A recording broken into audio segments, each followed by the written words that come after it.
Welcome back. Today we have another Making Enlisted a Better Place. Admittedly, there are some nice changes here, but not the things that I think any of us were really looking for. So, you know, reality is often disappointing. So what did we get? Number one, the spaghetti monsters have been banished back to the spaghetti realm. Stretch soldiers and visual artifacts. They basically found solutions to these problems and they're implementing them.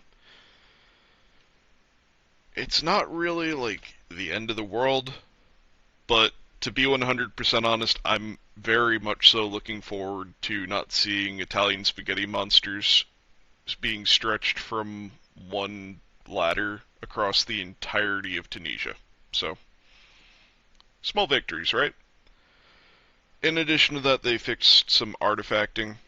Now, here is probably the bigger and much more important change. They've been evaluating impact grenades and their radius, and it's been a frequent topic of discussion. This is your, I guess, weekly reminder that people who use nothing but impact grenades are subhuman trash.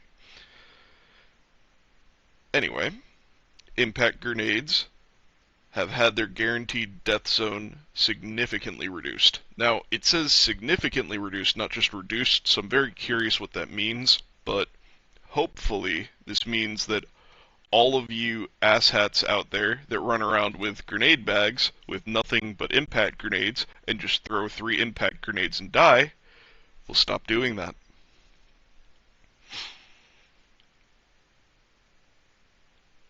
Yeah, look, I hate people that do that. I don't mind dying to an impact grenade.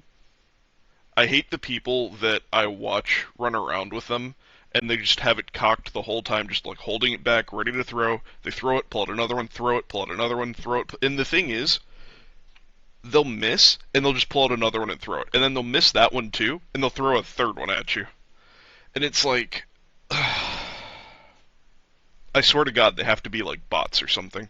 There's no way that a normal human player, unironically, finds it fun to walk around pretending that there's some MLB pitcher with fucking exploding death balls.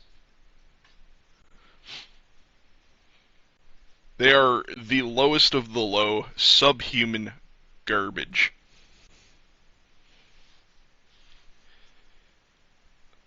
Yeah, I have a strong opinion on this. To be honest, though, I don't think impact grenades really are that big of an issue. They just piss me off. I think it's mostly just an immersion breaking thing, because there's no way anybody would ever just walk around with a bag full of grenades just hucking them like that. Especially when they sit there and they throw them and blow themselves up with it. Anyway, moving on to other changes. They fixed a bug with the AT-44 Event Squad's camo that caused it to not appear. They changed some things with tooltips with the pie menu. They changed the squad tied to the Gold Order Chi Nu, so it can now be on the Tanker 3 squad. They fixed a bug that made it impossible to go into battle as the USSR with the Beretta Mod 30 and the Thompson M2128. They added notifications when using the minimal client. They changed spawn points on several maps on Airfield and Ruins of Vow and on Guadalcanal. They fixed a bug that caused ringing to remain when switching between soldiers. They fixed a bug with the bullet parameters of the Type 99 sniper. They removed the green notification dots from locked soldiers in the enlisted soldiers menu and from the perks menu. They fixed the color of several German camo uniforms. I'm curious to see how that one actually looks in game. There's a lot of like the spotted camos that the Germans get where they're very similar, but they're just off enough that like at a glance it's not an issue, but if you're sitting there customizing them and you're being all critical, you might sit there and think, this isn't just right. So I wonder if it's fixed that. It's not a big deal, it's just something that, like, if I saw another German soldier running around, I wouldn't notice it. But when I'm customizing my own guys, I tend to nitpick it. So they fixed the model of the Italian large grenade pouch, they added the missing customization for German and Italian paratroopers, and they fixed the gloves for the British tankers on the Ardennes. And that's it. I'm a little bit disappointed that we still don't have a button for the half-tracks and the APCs to deploy without their vehicle. They desperately need it.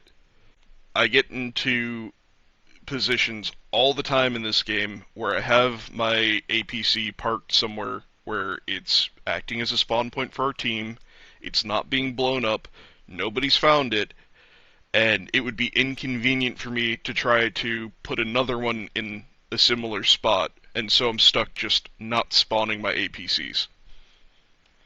Now, I could just keep piling up APC corpses one after another, but on the one hand, sooner or later they're going to get noticeable, and every time that I spawn a new one and the first one blows up, if I have a really good position, like let's say in a barn, well, I can't park the second one in there because now there's a flaming vehicle corpse in there. So, I would really like them to do something there. Also, I know that there's a guy who, for a while there on the subreddit, was posting about different ammo types for some of the allied tanks. We still haven't heard anything about that. Probably would not be terribly difficult to implement a different ammo type, since they already seem to have parameters for several ammo types in the game.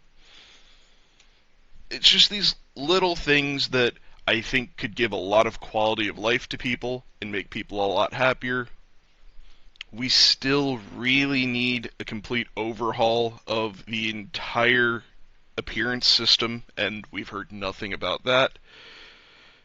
Look, it's nice that we're getting little bits and pieces of news here, and we're getting these little tweaks here and there, but to be honest, there's a lot of big issues right now that have just been stewing since the merge, and they've basically been radio silent, except for a Japanese half-track that came out of nowhere and the current event.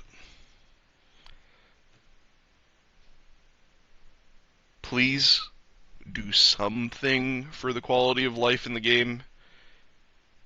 This today, it's nice, I guess, but most of this stuff is just, who cares? Anyway, get out there, kick ass, take names, and win your games.